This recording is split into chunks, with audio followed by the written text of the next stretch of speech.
Si alguien toma notas, el sermón de hoy se llama Cara a Cara y hoy vamos a seguir terminando ya el último eslabón de nuestra visión, que se trata de ser sinceros.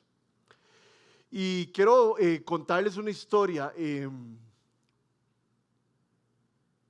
Una vez fui a surfear a una playa que se llama Corralillo. La playa Corralillo es en un lugar un poco extraño. Aquí está el puerto de Caldera y casi siempre uno hace así y pasa por la Leda, por el Matalimón se ve el puente y se ve ahí Tabaris. ¿Saben lo que les estoy hablando? Que por ahí pasa uno, pero para ir a Corralillo uno se mete por aquí y pasa y el puerto Caldera queda aquí. Y entonces así se llega a ese lugar. Y ese lugar es muy peculiar porque para surfear ahí es un lugar donde las olas se generan por unas piedras que están ahí. Cuando la corriente pega contra las piedras, se forma una ola y se forma una ola muy buena. Entonces, para los que no son surfeadores, les voy a explicar cómo funciona cuando uno surfea en un lugar donde la ola sale siempre en el mismo lugar. Aquí está la roca, aquí es donde sale la ola y todos los surfeadores se tienen que ir colocando así. El que está más cerca de la piedra es el que tiene prioridad y el que se tira. Entonces, yo estaba surfeando, me acuerdo que era con Álvaro Williams y estaba muy cerca de la piedra y empecé a remar y me tiré en la ola. Y cuando iba en la ola me di cuenta que alguien me venía gritando por detrás, insultando por detrás, y resulta que había alguien más cerca de la piedra que yo. Él tenía la prioridad y entonces él se quitó y de la ola y yo vi que él se quitó, entonces yo agarré la ola y la seguí surfeando. Y cuando me empecé a acercar otra vez al punto, él me estaba gritando y me estaba increpando y me estaba insultando y me dijo: agarraste mi ola. Y yo no le hice mucho caso y seguimos surfeando y no pasó nada más ahí. Nos salimos del mar y estábamos así descansando en la arena, yo y un par de amigos, y se viene el muchacho, era mucho mayor que yo, o sea que si es muchacho, imagínense lo joven que soy yo. Y se viene y me empieza a insultar y me empieza a enfrentar. Me empieza a hablar así, cara a cara. Tanto se acercó que lo tuve que empujar un poco y decirle: tranquilícese, no me hable tan cerca. Y él me empezó a decir un montón de cosas que no puedo repetir aquí. Después de un rato de que él me estaba enfrentando y hablando a cara, él vio que yo no estaba como dispuesto a pelearme con él. Entonces de repente él se fue. Y literalmente este surfeador me había confrontado, ¿cierto? Este surfeador me había hablado cara a cara, muy decidido para hacer cuentas, pero yo no le hice pleito. Y la razón por la cual les cuento esta historia es porque el día de hoy vamos a estudiar un pasaje que nos motiva a hablarnos cara a cara, a confrontarnos los unos a los otros. No como ese surfeador me confrontó a mí, sino de una manera muy amorosa y muy llena de gracia.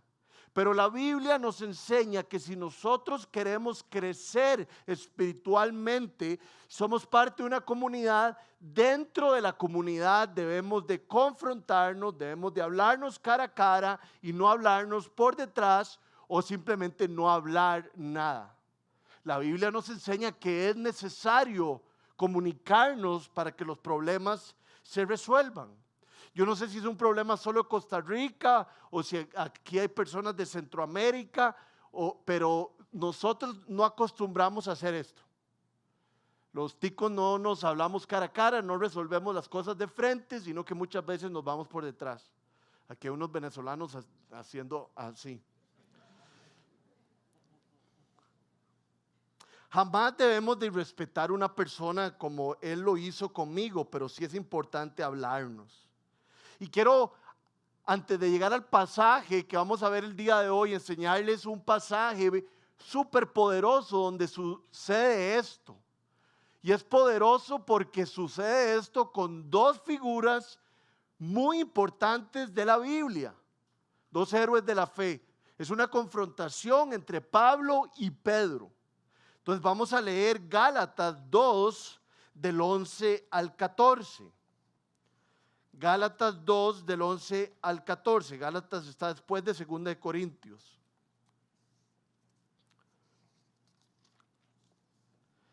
Gálatas 2 del 11 al 14.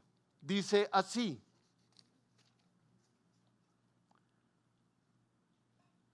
cuando vi, escribe Pablo, cuando vi que actuaban, el 11. Pues bien, cuando Pedro fue a le eché en cara a cara, confrontando su comportamiento condenable. Antes que llegaran algunos de parte de Jacobo, que también se llama Santiago, es el hermano del Señor Jesús, Pedro solía comer con los gentiles, o sea, con los que no eran judíos. Pero cuando aquellos llegaron, comenzó a retraerse y a separarse de los gentiles por temor a los partidarios de la circuncisión. Los partidarios de la circuncisión son los judíos. Entonces los demás judíos se unieron a Pedro, por supuesto, vieron a Pedro echándose para atrás, no relacionándose con estas personas, y se unieron a él en la hipocresía. Y hasta el mismo Bernabé se dejó arrastrar por esta conducta hipócrita. Se repite hipócrita 2 veces. Cuando vi que no actuaban rectamente, dice Pablo, como corresponde a la integridad del evangelio, le dije a Pedro delante de todos: si tú que eres judío vives como si no lo fueras, ¿por qué obligas a los gentiles a practicar el judaísmo? Entonces, en resumen, Pedro estaba con personas que no eran judías y estaba sentado, comiendo y compartiendo con ellos. La razón es porque Pedro, así como Pablo, habían tenido una revelación de parte de Dios de que tanto los gentiles como los judíos eran igual delante de Dios, y tanto los gentiles como los judíos recibían el Espíritu Santo y eran hijos de Dios. Esto Pedro lo había sabido muy bien, porque dice el libro de Hechos que una vez Pedro estaba predicando en una casa de gentiles, y mientras él estaba predicando, el Espíritu Santo cayó y llenó a estas personas que lo estaban escuchando, pero no eran judíos. Entonces Pedro ya había entendido que el Espíritu Santo, que ser un hijo de Dios, era para todos los que pusieran su fe en Jesús. Entonces Pablo lo enfrenta.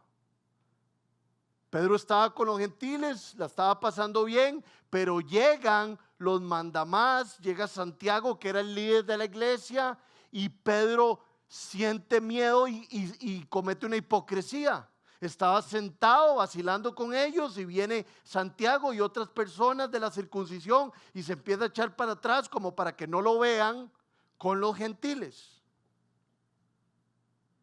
Esto estaba muy mal, era una hipocresía.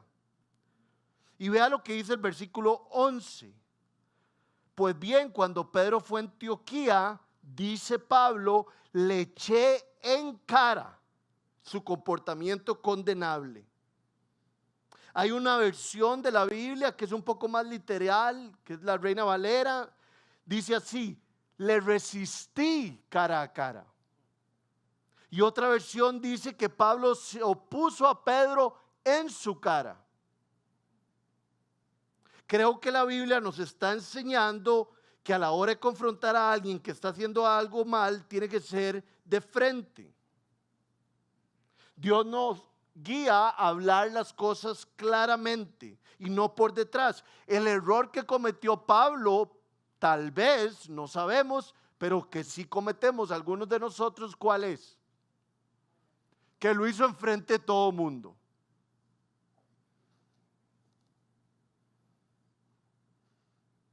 Algunas veces hay que hablar las cosas en público, pero creo que la mayoría de cosas se pueden resolver en privado. Pero para que se resuelvan, para que haya un crecimiento de ambas partes, hay que hablarlas. Hay que estar cara a cara, hay que ser frontal, hay que conversar. Entonces vamos a nuestro texto del día de hoy, es 1 Tesalonicenses del 5 del 12 a 14. Si recuerdan, tuvimos una serie de todo el libro de Tesalonicenses, entonces tal vez esto sea un poco familiar para algunos. En este texto se resalta la importancia y la bendición que hay de hablarnos cara a cara para ayudarnos a crecer. Entonces leamos el texto. 1 Tesalonicenses 5 del 12 al 14, es pequeño. Así dice la palabra del Señor, dice: hermanos, les pedimos que sean considerados con los que trabajan arduamente entre ustedes. Le está hablando a una iglesia, a la iglesia de Tesalonicenses. Y los guían y amonestan en el Señor. Ténganlos en alta estima y ámenlos por todo el trabajo que hacen. Vivan en paz unos con otros. Hermanos, también les rogamos que amonesten a los holgazanes, estimulen a los desanimados, ayuden a los débiles y sean pacientes con todos. Entonces, lo primero que nos dice el versículo 12 es que Pablo indica que comprendamos lo difícil que es para los líderes y sobre todo para los pastores de una iglesia, parte de su trabajo, porque parte de su trabajo es amonestar a la gente, darle dirección. Es bueno saber qué significa amonestar, porque creo que a veces creemos que es más fuerte de lo que es en ciertos momentos. Amonestar se refiere a advertir, se refiere a avisar, a exhortar y a reprender.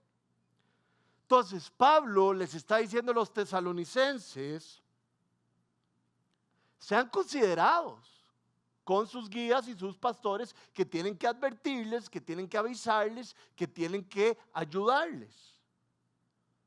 ¿Por qué? Porque trabajan arduamente entre ustedes y los guían y amonestan en el Señor. El apóstol quiere que la comunidad de creyentes entienda y respete el rol de los pastores, que se encargan de guiar a las personas. El versículo 13 dice que hay que tenerlos en alta estima, que los amemos por el trabajo que realizan. Y entonces yo me pregunto, ¿por qué Pablo le pone tanto énfasis a esto, al respeto que hay que tenerle a los pastores que nos guían a este rol? Y la razón que yo creo que es porque no es fácil amonestar a las personas. Guiar a las personas es algo difícil. No es lo más bonito llegar donde alguien y tratar de instruirlo y sumar algo a su vida. No es fácil. Yo no sé cuántos años yo llevo de ser pastor, deben ser como 12 o 13 y todavía se me hace muy difícil. Antes se me hacía más difícil porque a veces lo tenía que hacer con personas muy mayores a mí. Pero ya como llegué al cuarto piso ya no se me hace tan difícil con personas mayores a mí. Pero es incómodo, ¿verdad? Sé que a ustedes les pasa cuando quieren añadirle algo a la vida de alguien, cuando quieren guiarlo o ponerse de acuerdo y comunicarse porque algo está mal, es difícil arrancar. De eso nos habla Gálatas 6 del 1 al 2, que es un versículo que constantemente hemos visto en esta parte de la sinceridad, y nos dice así: hermanos, si alguien es sorprendido en pecado, o sea, nos está hablando de esto, de si alguien está cometiendo un error, si alguien tiene que ser guiado o amonestado, ustedes que son espirituales deben restaurarlo con una actitud humilde. O sea que Pablo lo que está diciendo es que si usted dice ser espiritual y tiene un problema con alguien, o lo ve en pecado, tiene que restaurarlo con una actitud humilde. La comunicación y la exhortación y ponerse de acuerdo siempre es con actitud humilde. Pero cuídense cada uno porque también puede ser tentado. Ayúdense unos a otros a llevar sus cargas y así cumplirán la ley de Cristo.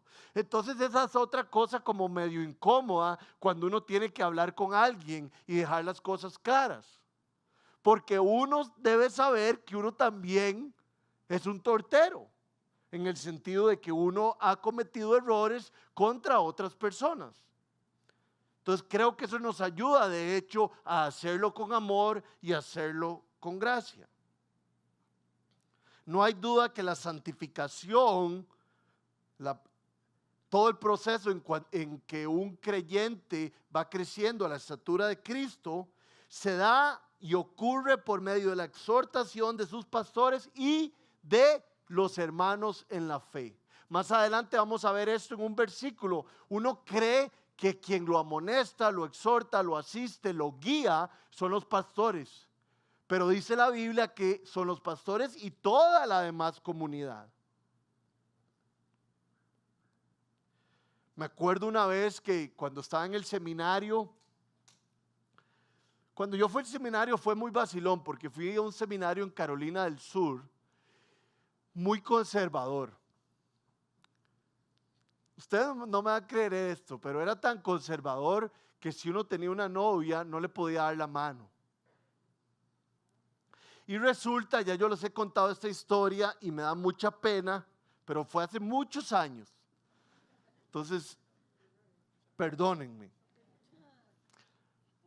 Yo no me hice novio, pero andaba con una muchacha. Y dejé de andar con la muchacha. Y a los pocos días empecé a andar con la hermana de la muchacha. Y me acuerdo perfectamente bien, saliendo de la biblioteca, me agarró un amigo y me dio un sermón, un buen sermón. Y me dijo, en pocas palabras me dijo, si usted es seguidor de Cristo, usted tiene que cuidar el corazón de las mujeres. Y usted no está cuidando el corazón de estas muchachas, porque se metió con una y ahora se está metiendo con la hermana. Eso está mal delante de Dios. Claro, yo me hice chiquitito, chiquitito, chiquitito, porque lo que me estaba diciendo era muy fuerte y muy cierto. Es feo cuando uno lo guían, pero es poderoso porque le llega a uno al corazón. Mi amigo Mark me habló cara a cara. No le habló a otros por detrás, sino que llegó donde mí y me dijo, estoy viendo esto y quiero ayudarte, quiero guiarte. Y eso hizo algo poderoso en mi corazón. Y el verso 13 es muy chiva, muy fuerte, porque dice que hay que tener en alta estima a quienes hacen esas cosas y a vivir en paz unos con otros. Ustedes saben lo que dice el Hebreos 12 del 10 al 11. Ciertamente la disciplina que se da cuando alguien nos enfrenta no es bonita en ese momento. Mientras mi amigo me estaba diciendo estas cosas, no era tan bonito recibirlas. Pero eventualmente trae mucha bendición. Entonces quiero que leamos este pasaje de Hebreos 12 del 10 al 11, pero en una traducción, no de la Nueva Versión Internacional, sino de la traducción que hace Eugene Peterson. Lo vamos a tener arriba. Dice así: nosotros respetábamos a nuestros padres por entrenarnos y no chinearnos. Entonces, ¿por qué no abrazar el entrenamiento de Dios para que así podamos vivir verdaderamente? Cuando éramos niños, nuestros padres hacían lo que les parecía que era lo mejor para ellos. Para ellos. Pero Dios hace lo que es mejor para nosotros, entrenándonos para vivir en la mejor santidad. En el momento la disciplina no es divertida. Cuando alguien llega y le dice algo a uno, cuando uno tiene que ir a decirle algo a alguien, no es divertido. A menudo se siente que va en contra de nosotros, pero después da resultados hermosos, porque es la persona bien entrenada que se encuentra maduro en su relación con Dios. Muchos de nosotros le hemos dicho al Señor: Señor, cámbiame.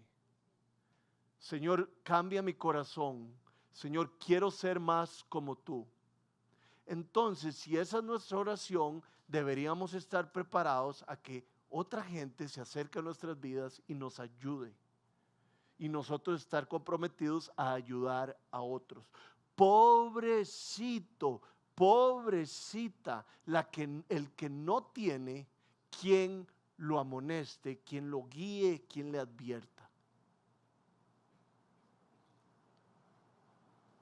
Es importante aclarar que este proceso, este entrenamiento lo hace el Espíritu Santo. Uno llega donde la persona y le ofrece lo que uno ha visto y lo que uno ha pensado y orado, y el Espíritu Santo empieza a trabajar en esa persona. Veamos que el versículo 13 ahora dice: vivan en paz unos con otros. Entonces yo interpreto esto de vivan en paz unos con otros con dos puntos. El primero es, ¿verdad? Está hablando de amonestar, de advertir, de guiar, y después dice vivan en paz unos con otros. Entonces lo primero que yo veo de conexión entre esas dos cosas es que si alguien nos guía, si alguien nos advierte, si alguien nos confronta, no nos pongamos bravos con esa persona. Vivan en paz unos con otros. No la agarremos en contra de ella.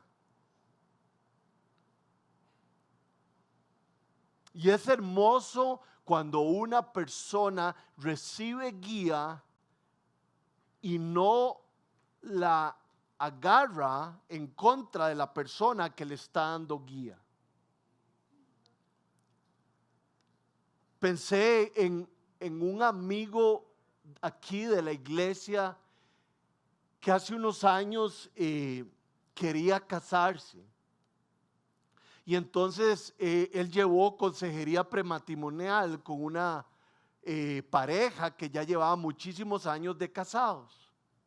Cuando ellos terminaron la consejería prematrimonial, yo hablé con la pareja que la estaba dando y me dijeron: ellos no están listos para casarse. Imagínense lo difícil que yo tenía, el trabajo difícil que yo tenía, porque me lo estaban pasando a mí, ellos no lo hicieron. Entonces yo tuve que llegar donde estas personas, sobre todo donde el hombre, porque el hombre es la cabeza o es el líder, ¿verdad? Debería hacerlo. No como Adán, que se escondió, sino que los hombres echamos un paso para adelante. Y le dije: parece que no están listos para casarse. Tienen que trabajar en esto, en esto y esto. Y este hombre agachó la cabeza y me dijo: lo vamos a hacer, gracias. Pasó un tiempo y no estaban listos. Y este hombre otra vez agachó la cabeza y dijo: vamos a seguir preparándonos. Y adivinen qué, no se casaron. Pero gracias a la humildad de él, al recibir la guía y la instrucción, Dios hizo lo que tenía que hacer. Lo segundo que pienso cuando este verso nos dice vivan en paz unos con otros, es que para vivir en paz unos con otros se necesita comunicación. Si no hay comunicación, no se resuelven los problemas. Y la comunicación es, como dice el título de la charla, cara a cara. Necesitamos escuchar los argumentos de las otras personas, recibirlos, interiorizarlos y dárselos a los demás. Dice Santiago: sean lentos para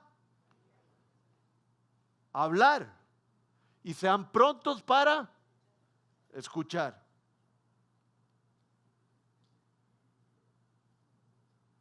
Hay que llegar a un punto medio.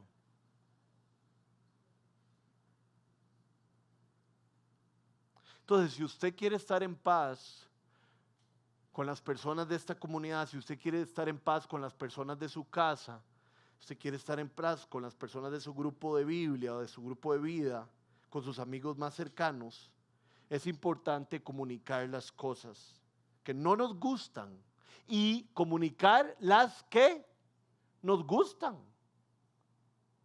Cuando yo llego a mi casa y mi esposa hace unos macarrones riquísimos, si yo le digo que están riquísimos, ahí vienen qué va a pasar. Los va a empezar a hacer más. Pero si yo le digo a Luciana que el bistec estaba muy tieso y muy feo, también ella aprende. Posiblemente no haga más bistec y haga más macarrones. Es un simple ejemplo, pero las personas, nuestros hermanos en la fe, nuestros esposos, nuestros amigos, nuestros primos, los del estudio de Biblia, tienen que saber qué nos gusta, qué nos hace sentir bien, qué nos motiva y qué no. Entonces yo les quiero preguntar, ¿existe esa comunicación en sus vidas?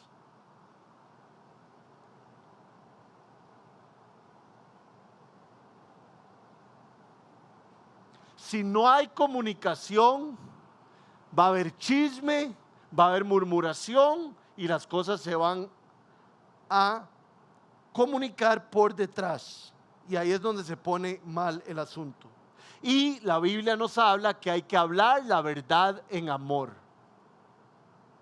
Me acuerdo una vez que fuimos a una conferencia y íbamos un amigo mío y yo, que somos amigos como desde que tenemos 14 años. Entonces él y yo nos llevamos muy bien y nos sabemos así de memoria nuestras bromas y las cosas. Y íbamos con un jovencito aquí de la iglesia y lo estuvimos vacilando y vacilando, pero no de forma fea, pero sí le hacíamos un montón de bromas. Íbamos caminando así como saliendo de un salón de conferencias y en eso se vuelve este muchacho y nos dice: ya, paren, estoy harto. Y mi amigo y yo nos quedamos así, chiquititos, chiquititos. De hecho mi amigo es bastante chiquitito, se hizo más chiquitito. Y le dijimos: ¿qué pasa? Y nos dijo: es que estoy cansado de que me estén bromeando durante todo el día. Y yo le dije: bueno, qué dicha que nos decís, pero nos hubieras dicho hace 5 horas y no te hubiéramos molestado tanto. Y algunos de nosotros hemos permitido que alguien nos haga cosas o nos hable cosas que no nos gustan y no decimos nada. Y un poquito de levadura fermenta toda la masa y se hace gangrena. Por eso es que mi amigo se volvió furioso. Pero si nos hubiera dicho desde la primera broma: no me gusta que me bromen de esa manera, no hay un problema. Entonces aquí tengo una pregunta que quisiera que la leyeran y le pusieran cuidado. ¿Habla usted las cosas cuando tiene una diferencia? Cuando algo le molesta o quiere que las cosas cambien entre usted y otra persona, ¿de verdad que las habla? ¿Superficiales o profundas? Es una costumbre en nuestras vidas, cara a cara, frente a frente. A veces vemos una oportunidad de crecimiento en una persona y nos quedamos callados. Y aquí en la iglesia, ¿verdad? Creo que lo hablamos un poquito la vez pasada, construyendo el ambiente de gracia.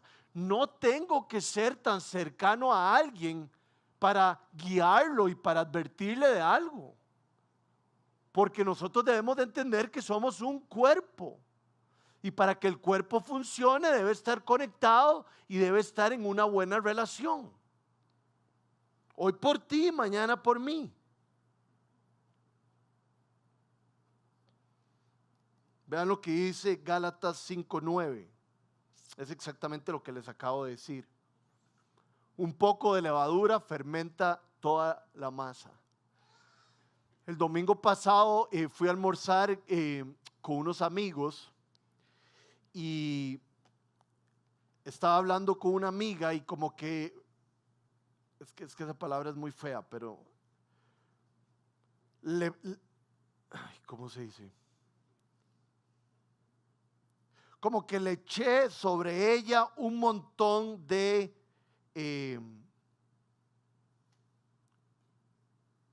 la carga que yo estaba llevando por alguien. Como que no me desquité con ella, pero ¿cuál es la palabra que estoy buscando?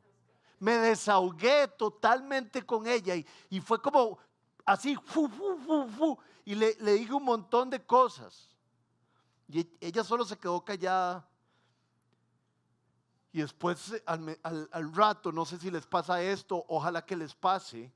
Y obviamente que yo no me doy ningún crédito porque es el Espíritu Santo.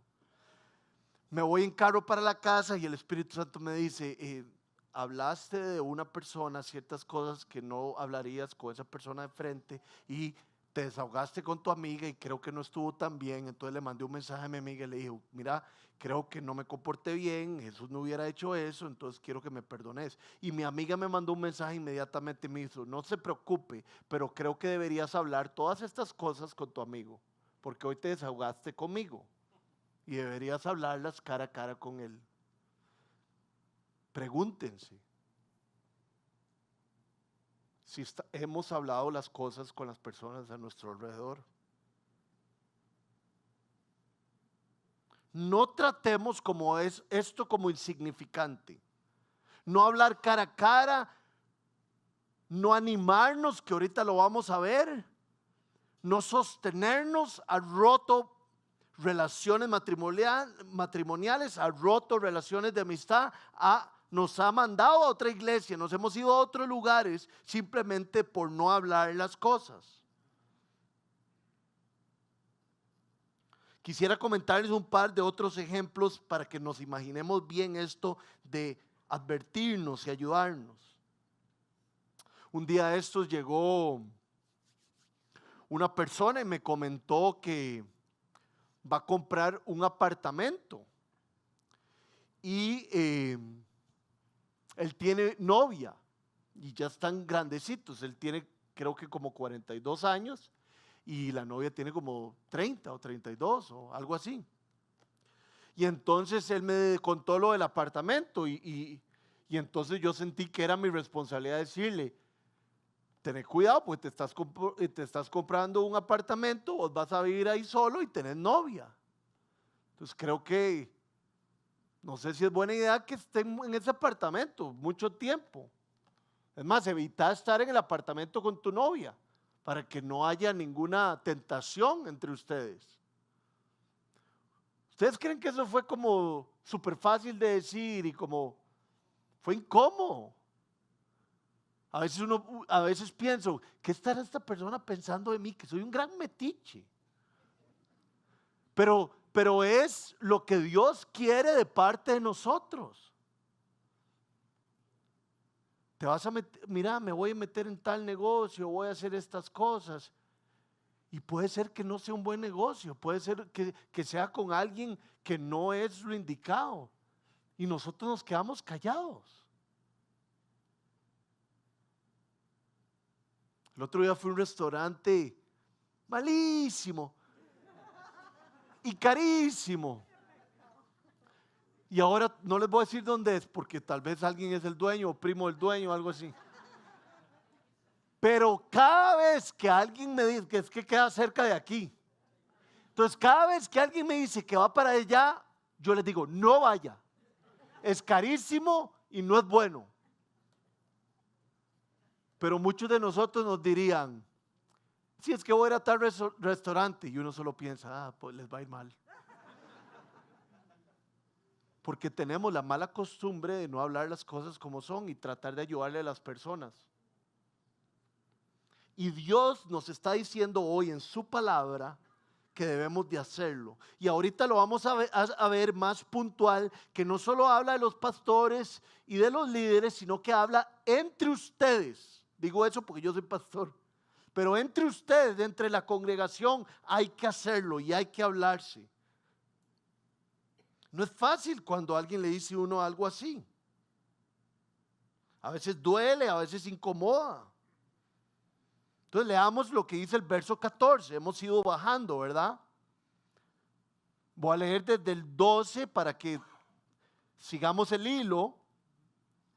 Hermanos, les pido que sean considerados con los que trabajan arduamente entre ustedes, esos son los pastores, y los guían y amonestan el Señor. Sean considerados, entiendan que es difícil lo que ellos hacen. Ténganlos en alta estima y ámenlos. ¿Por qué? Por el trabajo que hacen. Es muy importante advertir, guiar, exhortar, amonestar a las personas. Vivan en paz unos con otros. Eso es lo que hemos visto hasta el momento. Y vean lo que dice el 14. Hermanos, también les rogamos que amonesten a los holgazanes. Holgazán es alguien que es un vago, es alguien que no es constante, es alguien que no es perseverante, es alguien, vi en el diccionario, me pareció interesante que dice que es alguien inútil. Seguro es que uno se vuelve tan vago que se vuelve inútil en hacer ciertas cosas. Alguien que no se esfuerza. ¿Por qué Pablo le estaba diciendo esto a los tesalonicenses? Que amonestaran a los holgazanes. Porque en Tesalónica, ustedes saben esto, lo vimos hace unos meses, en Tesalónica había muchas personas que tenían la creencia de que Jesucristo ya iba a volver. Entonces, como Jesucristo ya iba a volver, ya no había por qué trabajar, ya no había que hacer nada, simplemente esperarlo. Pero eso no lo dice en la Biblia. Más bien en la Biblia lo que se enseña es que cuando Cristo venga nos encuentre haciendo su obra y nos encuentre viviendo para Él. ¿Se imaginan que el Señor venga allá y nosotros aquí reunidos? ¡Qué maravilla!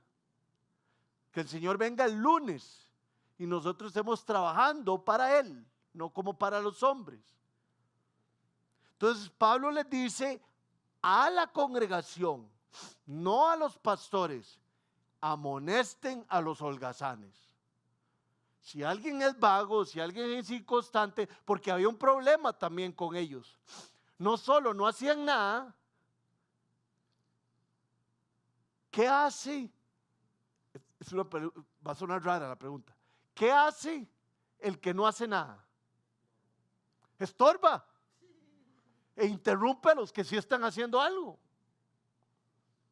Entonces Pablo les dice, tienen que hablar con estas personas. Tienen que hablarles cara a cara. Que no estorben, que no sean vividores.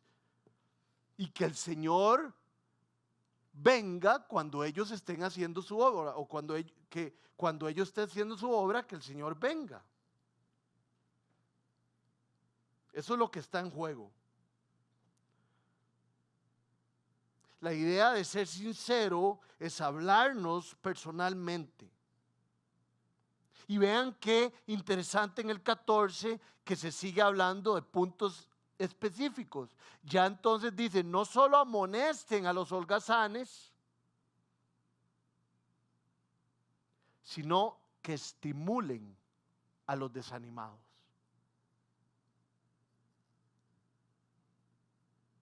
Estimulen a los desanimados. Para los que hablan inglés, creo que esta palabra es como muy rica. Dice mucho, encourage. ¿Vieron qué bien lo pronuncié? Alienten. Alienten a los demás a seguir en la fe. Me pregunta el Rodrigo, ¿usted alienta? ¿Usted anima? ¿Usted encourage a los demás a seguir en la fe? ¿O solo se trata de su vida y usted caminar en la fe? Motivamos a los demás a ser buenos esposos, a ser buenos hijos, a ser buenos administradores, a ofrendar en la iglesia, a hacer cosas que Dios nos manda a hacer. Eso es amor. El otro día mi papá me dio un buen ejemplo de esto. Mi papá está fuera del país porque mi mamá está haciendo una pasantía. Entonces se fueron juntos bueno, mi papá a vacilar y mi mamá a estudiar. y me mandó un mensaje, mi papá, un mensaje de texto, y creo que también se lo mandó a Patiño, que Patiño es el encargado de la música de nuestra iglesia, diciendo: acabo de ir a una iglesia muy famosa, aquí, una iglesia que se llama Hillsong, y entonces me pone mi papá, ¿verdad? Seguro, sí, para motivarme y alentarme. Fui a esta iglesia bonita, Casa 242, no tiene nada que envidiarle, ni en la enseñanza, ni en la música. Y yo me animé. Y Patiño también. ¿Por qué? Porque alguien lo está alentando, alguien le está diciendo a uno: lo estás haciendo bien, vamos para adelante. Pero la pregunta es: si usted y si yo estamos animando a los demás a seguir en la fe, a ser esposos fieles, a ser papás preocupados, presentes, si estamos animándonos a leer la Biblia, a tener disciplinas espirituales, o simplemente nos ocupamos de nuestro camino. Hoy la palabra de Dios nos dice: estimulen a los desanimados. Encourage. Estamos motivando cara a cara, frontalmente. Hay una película que salió hace poquito que se llama King Richard, que es la historia, se las recomiendo, es la historia de las hermanas Williams, que Venus Williams y Serena Williams, que han sido las mejores tenistas en los últimos tiempos. Y lo que más me llama la atención, el papá de ellos no era perfecto, porque de ellas no era perfecto, porque tratando de entrenarlas y tratando de que fueran las mejores del mundo, cometía errores. Pero sí se me quedó grabado las conversaciones que él tenía con ellas. Por supuesto, las veía a la cara, a veces se arrodillaba, estaba enfrente de ellas y les decía: usted puede ser la mejor tenista del mundo. Usted tiene lo que se necesita. Y me motivó a mí como padre a decirle esas cosas a él, a decirle: Ela, mi amor, usted es una hija de Dios, usted puede hacer lo que usted se determine, porque Dios la va a ayudar. Qué lindo animarnos de esa manera. Es bíblico. Vean lo que dice Josué 1 del 6 al 11. Moisés, ¿se imaginan tener que llenar los pantalones de Moisés? ¿Entendieron lo que les dije? Y entonces Josué es el que tiene que conquistar la tierra prometida. Josué está nervioso, muy desanimado. Y Dios le dice, lo anima al desalentado, al tímido: sé fuerte, Josué, y sé valiente, porque tú harás que este pueblo herede la tierra que les prometí a sus antepasados. Solo te pido que tengas mucho valor y firmeza para obedecer toda la ley que mi siervo Moisés te mandó. Ánimo, no te apartes de la ley para nada, solo así tendrás éxito donde quiera que vayas. Recita siempre el libro de la ley y medita en él de día y de noche. Cumple con cuidado todo lo que en él está escrito. Así prosperarás y tendrás éxito. Ya te lo he ordenado, te lo voy a repetir otra vez porque te quiero animar y te quiero que vayas para adelante. Sé fuerte y sé valiente. No tenga miedo ni se desanime. Ve la palabra. ¿Y por qué no va a tener miedo ni me voy a desanimar? Porque el Señor, tu Dios, te acompañará donde quiera que vayas.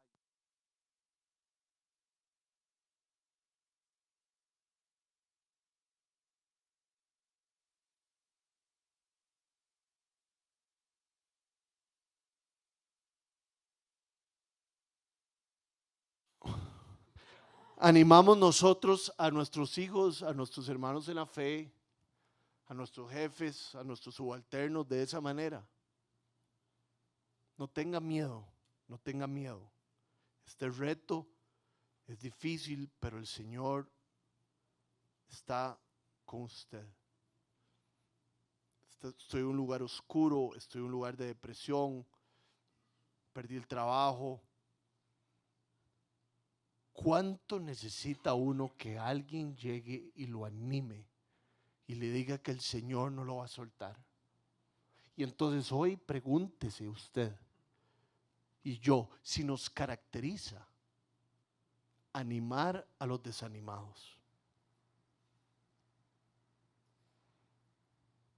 Y aquí en el 14 dice: hermanos, también les rogamos que amonesten a los holgazanes, estimulen a los animados y ayuden a los débiles. En otras versiones dice a los tímidos. Y entonces esto me recuerda lo que dice 1 Timoteo 4:12.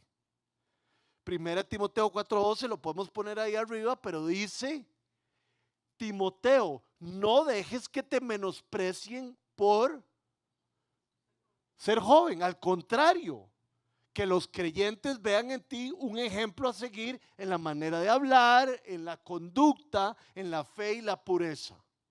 Pablo sabía que Timoteo era tímido, pero Pablo había visto el potencial en Timoteo. No dejes que te desanimen, no dejes que se metan con tu juventud, sé un ejemplo. Y entonces es lindísimo porque le está enseñando a uno a abrir los ojos más grandes y ver el potencial en las demás personas y motivar ese potencial.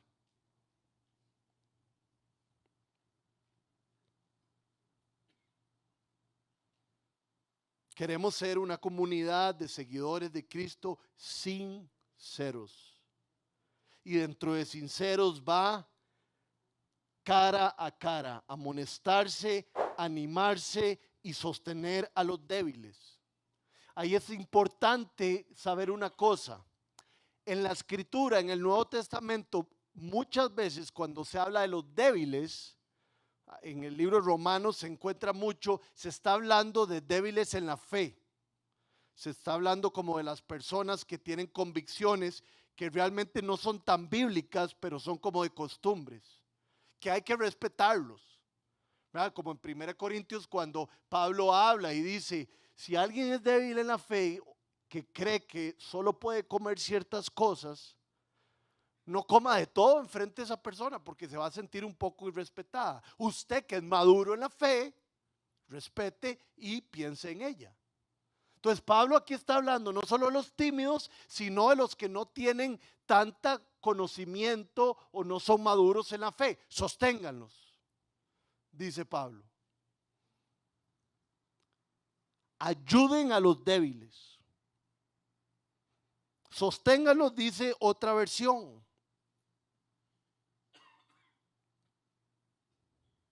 Y hay muchísimas oportunidades de sostener a los débiles. Tenemos aquí en nuestra iglesia un montón de oportunidades para sostener a misioneros, para sostener esfuerzos de ministerios de misericordia de los cuales somos parte. Pero también es sostener a los que la están pasando mal. Y hemos tenido varias situaciones últimamente con familias que alguno de los dos esposos ha perdido el trabajo y la comunidad reacciona de buena manera y debemos de celebrar eso. Casa 242 debe ser un lugar donde sostengamos a los que se están cayendo. Esa es la iglesia.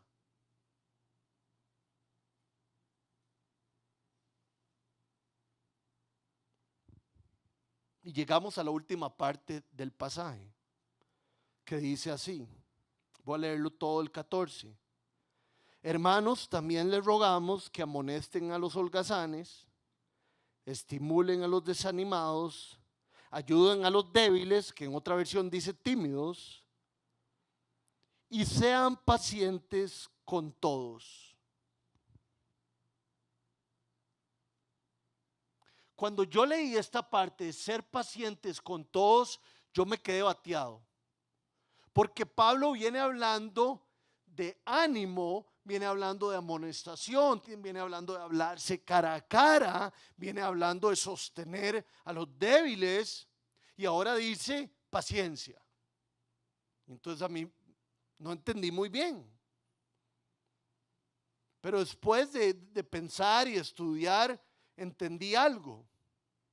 La paciencia viene de una palabra, de un vocablo en latín que significa sufrir. Por lo tanto, la paciencia se ve reflejada en alguien que soporta en silencio situaciones no tan agradables. Una persona paciente es una persona que no se alborota, no explota ante situaciones no muy agradables. Y entonces, ¿por qué dirá sean pacientes unos con otros? Porque si yo llego donde Jimmy y guío a Jimmy, le doy una recomendación o lo amonesto o lo exhorto o lo animo, yo tengo que entender que Jimmy no va a cambiar a los 2 minutos o a los 3 días. Jimmy va a durar un tiempo en procesar eso y ojalá pueda ir hacia adelante. Uno de los temas más difíciles que tiene la iglesia, no solo con los hombres, sino con las mujeres, que es algo que nosotros estamos tratando de trabajar en nuestra iglesia, es la inmoralidad sexual. Y si usted anima a un hombre o a una mujer que está luchando con eso, si usted lo sostiene, tenga paciencia, porque va a durar, ojalá no mucho, pero tal vez mucho tiempo. Entonces, ¿ven por qué Pablo mete la paciencia unos con otros? Porque cuando haya ese cara a cara, cuando seamos frontales, no podemos esperar que todo va a cambiar en un segundo. La paciencia está ligada con la persona madura, que la faculta a ser atento y saber escuchar. Ser paciente. ¿Verdad? Tal vez lo estiro un poquito, pero ser paciente es lo que leímos, ¿verdad? Es no perder el control en situaciones no tan agradables. El sábado pasado, no sé si se acuerdan que saludé como unos gringos que habían aquí y la persona que los trajo nos invitó, me dijo a mí que si quería ir con ellos a comer aquí a Plaza Ixcazú.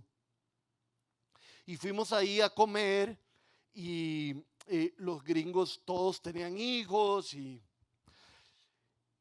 en eso empieza un chiquillo ahí donde está esa luz, nosotros estábamos aquí sentados a hacer un berrinche, pero como decimos de padre y madre. Gritaba y un berrinche, pero digamos, hace rato no veía yo un berrinche de ese calibre. Y todos nosotros como que lo veíamos de reojo y todos nosotros acongojados y un poco incómodos. Y le hace el papá, este chiquillo está gritando. Y le hace el papá, venga mi amor. Y el chiquillo le gritaba más, venga mi amor, hablemos. Y uno de los gringos que andaba con nosotros es pastor y nos hace a todos, ahí hay un buen papá. Y yo me quedé sin frío. Y él dice, ahí hay un papá paciente. La situación era desagradable, pero este papá no perdió el control. Y mientras el otro había perdido el control, él simplemente iba caminando así. Entonces, ¿por qué Pablo en esta parte de hablarse de cara a cara, de enfrentarse, de animarse, de amonestarse, no solo los pastores, sino toda la iglesia? Gracias, Teo. ¿Por qué paciencia? Porque no todos vamos a cambiar rápido, porque somos seres humanos, porque el pecado reina y va a ser tal vez unos cambios a veces lentos. Entonces, si usted ha amonestado, si usted ha animado a alguien, si lo ha exhortado, si le ha advertido cosas y esa persona sigue igual, ore por ella para que llegue a cambiar.